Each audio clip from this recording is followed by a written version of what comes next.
Now another kind of problem, and it looks like a very interesting one. Mary Jones is dialing up for what appears to be a heavy date, and if it's okay, we'll butt in for a few minutes and see what's going on. Well, what's this? Checking up?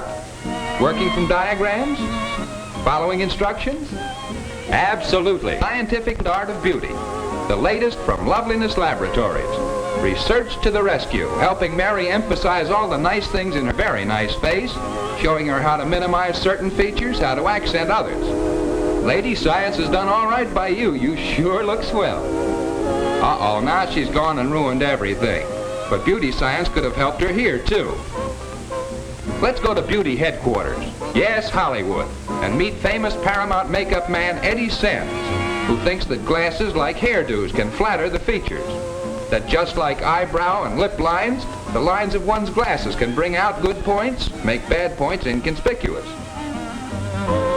When an actress's role calls for specs, it's just part of the normal makeup problem to Eddie, and the way he's solved this problem can be of tremendous value to the 10 million American women outside of Hollywood who have to wear glasses, not to play in pictures, but because of eyesight. Eddie's drawings give you the lowdown based on two fundamental types of faces, the round face and the long face. First, the hair. High and close for the round face, but low and wide for the long face. Lipstick next. Applied as much up and down as possible on the round face, but the long face needs horizontal lines like this. Now for the eyeglasses. For the round face, an arched bridge and a dropped lower curve to help correct that circular appearance. The long face needs just the opposite, an almost flattened upper edge and lenses with wide, shallow curves. Now, if you don't believe that these added lines are effective, watch closely while we switch hairdos, lip shape, and eyeglasses from one face to another. As you see them now, they're okay, but wait. There, the shape of the face is the same, but how differently it looks with wrong makeup and glasses. Let's put everything back. There, much better, in fact, perfect. Now let's visit a factory where they make optical glass and see just how modern manufacturing technique makes possible lenses that not only aid eyesight, but appearance. Here's the beginning of a long, intricate procedure, carefully mixing the various ingredients from which fine, modern optical glass is produced. Ingredients like silica, barium, lead, lime are rotated in drums like these until the proper proportions are thoroughly blended.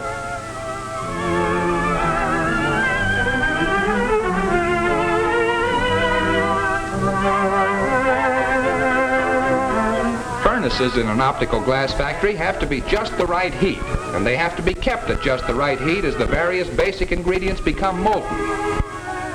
That's why temperature readings are taken frequently with delicate pyrometers.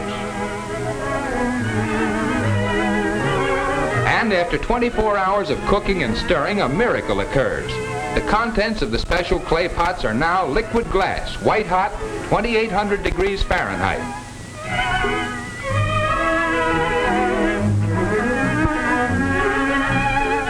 And now comes one of the most fascinating operations in the making of optical glass, pouring. Right before your eyes, as the roller passes over it, liquid becomes solid. A hot molten mass on one side becomes a hot solid sheet on the other. A sheet of exactly the right thickness for additional processing. See it change color, going from white hot to red hot, and that's the signal for it to be pushed into the annealing ovens, where it will be cooled gradually to room temperature at which it can be safely handled.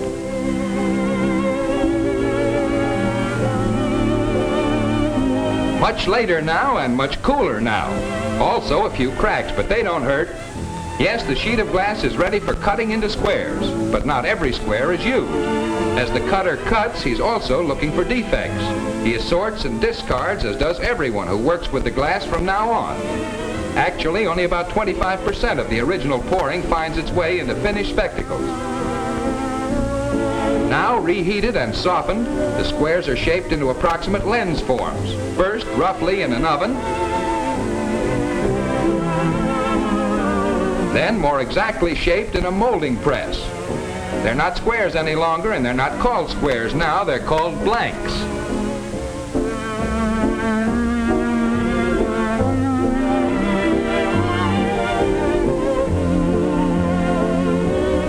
typical inspection, and there are as many as 45 different inspections throughout manufacturing. Then getting ready for grinding. This black liquid is pitch. It's poured into a heavy form, and when the surplus is removed, a coating of it remains. Into this, the preheated blanks are carefully placed.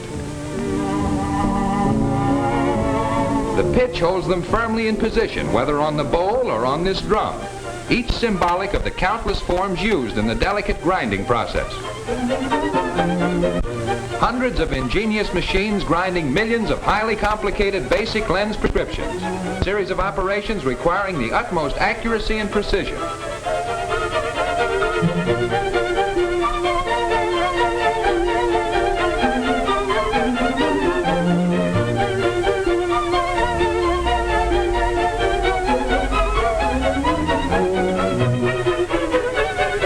Then more machines and polishing now until the blanks become as clear as the finest crystal.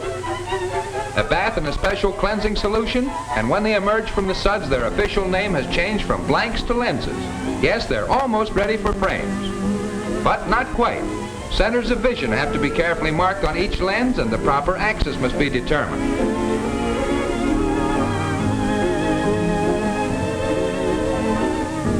And more in the endless round of inspections. Experts checking on correct curvature, optical centers, and at the same time looking carefully for imperfections.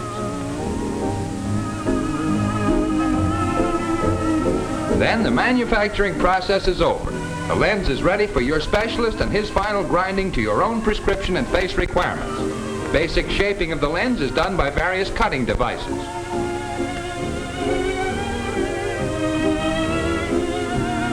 The edging is done on an abrasive wheel.